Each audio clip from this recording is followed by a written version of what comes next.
Kita bertekad dan sudah memastikan bahwa pemerintah bersama rakyat itu akan menyelenggarakan pemilu serentak di tahun 2024.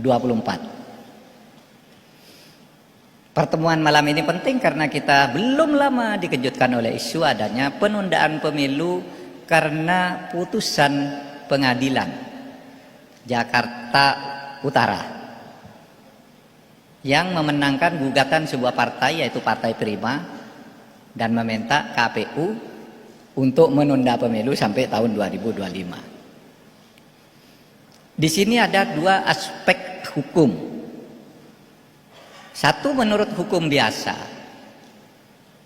putusan pengadilan itu salah kamar, salah posisi karena pengadilan negeri itu tidak punya kompetensi, tidak punya wewenang untuk menentukan pemilu. Kita tuh di Undang-Undang Dasar sudah punya 4 lingkungan peradilan di pasal 24, bahwa Mahkamah Agung terdiri dari 4 lingkungan peradilan, yaitu peradilan umum, peradilan agama, peradilan militer, dan peradilan tata usaha negara. Pemilu ini, sengketa pemilu itu ada di ranah lembaga peradilan tata usaha negara.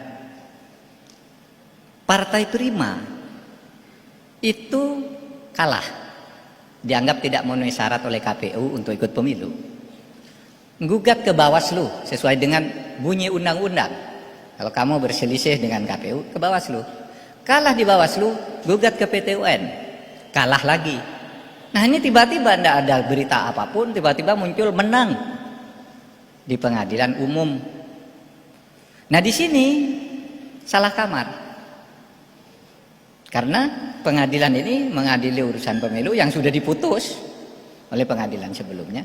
Dan saya katakan, itu kalau dipaksakan, misalnya Mahkamah Agung akan memenangkan itu, dari sudut hukum itu bisa dinyatakan sebagai putusan yang non-executable, tidak bisa dilaksanakan. Apa ada putusan yang tidak bisa dilaksanakan? Banyak. Misalnya Pak Oli sebagai gubernur membuat keputusan tanah di seberang kantor gubernur ini diklaim sebagai milik pemerintah daerah. Lalu digugat ke pengadilan, menang, tapi tertulis alamatnya di situ beda dengan tempat tanahnya. Misalnya yang diklaim itu di Jalan Jati, ternyata di putusannya tanah yang di Jalan Jati itu bukan itu. Itu non executable. Sederhananya sama. Ini urusan peradilan tata usaha negara kok ke perdata. Dan kalau hukuman perdata, kenapa hak rakyat yang diambil lalu diberikan secara keperdataan kepada Partai Prima? Tidak boleh. Memilih itu adalah hak rakyat. Di sebab itu non executable. Kalau itu diramaikan juga, itu berbahaya, karena itu tadi kan undang-undang yang saya katakan. Menurut undang-undang tidak bisa non executable, apapun kamu tidak bisa. Berteriak bagaimanapun secara hukum tidak bisa pemilu ini ditunda hanya karena putusan pengadilan Mahkamah Agung sekalipun. Kenapa? Karena ada hukum yang lebih tinggi yang menentukan ada atau tidaknya Mahkamah Agung, itu adalah konstitusi. Konstitusi itu mengatakan pemilu dilaksanakan 5 tahun sekali. Tidak boleh ditunda oleh kekuatan hukum apapun kecuali oleh kekuatan pembuat konstitusi. Nah, kita ini akan timbul problem hukum di sini kalau mau dipaksakan. Oke, pemilu tidak jadi. Terus caranya gimana dong kalau harus ditunda? Jadi ubah Undang-Undang Dasar. Nah, mengubah Undang-Undang Dasar itu ributnya, biaya politik, biaya sosialnya, juga biaya uangnya, itu akan jauh lebih mahal daripada menunda pemilu. Coba bayangkan begini, saudara. Tanggal 21 Oktober tahun 2024. Masa jabatan Presiden Jokowi habis. Karena menurut konstitusi, ya, pasal 7 itu disebut pemilu 5 tahun sekali. Masa jabatan presiden 5 tahun. Jadi tanggal 20 Oktober habis. Terus karena ada keputusan Mahkamah Agung atau pengadilan ditunda, mau nunda pemilu, ya harus ngubah Undang-Undang Dasar karena MPR atau DPR tidak bisa membuat undang-undang mengubah jadwal pemilu karena jadwal pemilu itu adalah muatan konstitusi, bukan muatan undang-undang. Jadwal teknis pemilu memang di undang-undang, tapi jadwal definitif, periodik itu adalah muatan konstitusi, tidak bisa diubah oleh undang-undang maupun oleh pengadilan. Harus pembuat konstitusi. Nah, pembuat konstitusi sekarang kalau asumsinya adalah partai politik yang ada di MPR atau MPR yang berangkatan partai politik, tidak mungkin ada perubahan konstitusi. Karena syarat mengubah konstitusi itu harus dihadir oleh sekurang-kurangnya 2/3 dari anggota MPR.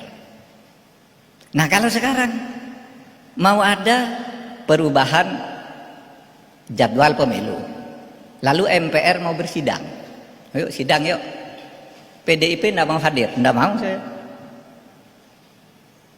Nasdem tidak mau hadir, tidak mau, saya tidak mau ditunda. Demokrat tidak mau, tidak sampai quorum. Tidak akan sampai 2/3 yang hadir di sidang itu. Maka sidang MPR tidak sah dan keadaan akan menjadi kacau balau sejak tanggal 21 Oktober tahun 2024 itu. Oleh sebab itu, mari kita pastikan pemilu tidak akan ditunda meskipun ada putusan Pengadilan Negeri Jakarta Utara karena itu bukan kewenangannya. Dan itu kalau memang mau dipaksakan harus mengubah konstitusi. Nah, sekarang mengubah konstitusi hanya karena alasan wah nanti repot, darurat, macam-macam. Membuat konstitusi baru, mengundang sidang MPR, melakukan kesepakatan-kesepakatan politik untuk membuat perubahan jadwal pemilu itu akan lebih jauh, lebih mahal biaya sosial politiknya dibandingkan dengan menunda pemilu. Mahal sekali itu. Ya, oleh sebab itu mari kita jaga ini kehidupan konstitusional kita. Kalaupun mungkin suatu saat akan ada perpanjangan jabatan, tapi jangan dikaitkan dengan situasi kekinian. Itu untuk jangka panjang aja. Nanti sesudah pemilu lalu berpikir lagi. Besok kalau suatu saat butuh perpanjangan gimana? Nah, itu baru dipikirkan. Jangan sekarang sudah jadwal pemilu ditetapkan, disepakati, tahapan sudah mulai. Lalu mau mundur itu bisa diduduki. Kantor MPR mau bersidang tuh, wah udah diduduki, chaos. Pemerintahan kosong, apa yang terjadi? Presiden udah habis masa jabatannya, tidak bisa diperpanjang karena konstitusinya belum bisa diubah. Ada orang yang berkata begitu, Pak. Kalau terjadi kekosongan, kan di Undang-Undang Dasar pasal 7 disebutkan adanya term yang fair. Kalau presiden dan wakil presiden berhalangan tetap, misalnya tidak bisa lagi menjabat, maka jabatan presiden, wakil presiden dipegang secara presidium bersama oleh term fair menteri dalam negeri, menteri luar negeri, menteri pertahanan. Itu bunyi konstitusi. Tapi orang lupa bahwa ketika masa jabatan presiden habis, masa jabatan 3 menteri ini pun habis bersama presiden yang mengangkatnya. Nah, itu oleh sebab itu jangan berspekulasi. Ini bahaya kalau pikiran-pikiran seperti itu diteruskan. Mau bermain-main dengan konstitusi.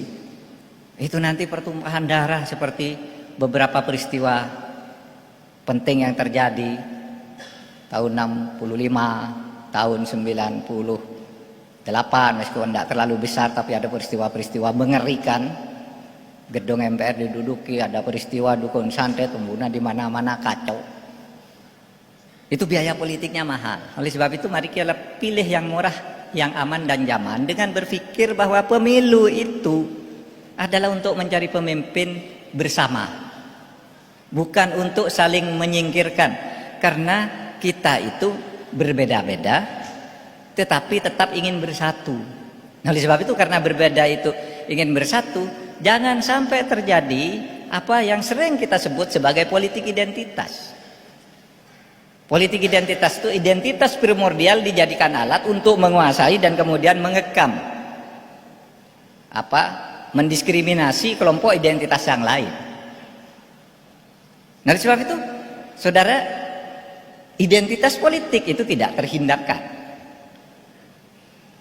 Pak Oli, Kristen, Manado. Saya, Islam, Madura. Itu identitas. Identitas diri saya secara primordial itu Pak, kalau kami itu. Tetapi kami dan kita bersepakat, kita akan hidup bersama di dalam keberbedaan ini, saling memberi dan menerima, bergabung. Bukan saling, wah kalau saya menang ku sikat kamu, kalau saya menang ku sikat kamu, bukan begitu.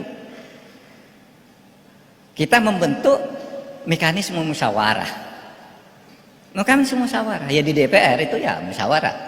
Hikmat kebijaksanaan dalam permusyawaratan perwakilan. Nanti sudah musyawarah, sudah musyawarah langsung yang sifatnya keputusan bersama itu pemilihan umum, nyeblos presiden. Itu hasil musyawarah penyeblosan. Itu sudah, itu hasil pilihan rakyat.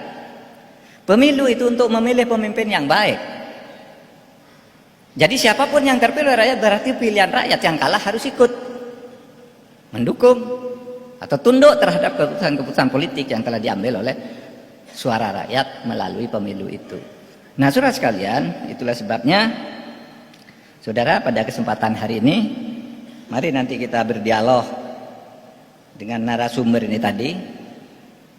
Maksudnya untuk memantapkan pemilu. Kalau bagi saya hadir ke sini adalah bukan mencari kemungkinan bagaimana pemilu ditunda acara, justru bagaimana menutup rapat setiap suara, setiap kehendak yang masih ingin menyuarakan pemilu ditunda. Itu yang kita cari, bukan jangan bagaimana caranya pemilu ditunda, tidak boleh itu. Gitu. Nah, itulah saudara sekalian. Sekali lagi Pak Gubernur Oli Dondo Kambe, terima kasih atas forum ini. Ini penting, suara dari Manado ini penting. Tadi ada wartawan Kompas dari Jakarta, banyak lah tadi, agar tersebar ke seluruh Indonesia, karena Manado itu termasuk salah satu laboratorium pluralisme yang paling bagus. Coba ada musabakoh tilawatil Quran, panitianya itu orang-orang dari gereja bersama orang Islam sama-sama di sini. Dan itu berjalan baik tanpa ada isu apa-apa gitu, tanpa berbasa-basi, itu sungguhan. Nah, maka dari sini kita suarakan kebersamaan kita untuk membangun Indonesia yang bersatu atau merdeka, bersatu, berdaulat, adil dan makmur. Terima kasih. Assalamualaikum warahmatullahi wabarakatuh.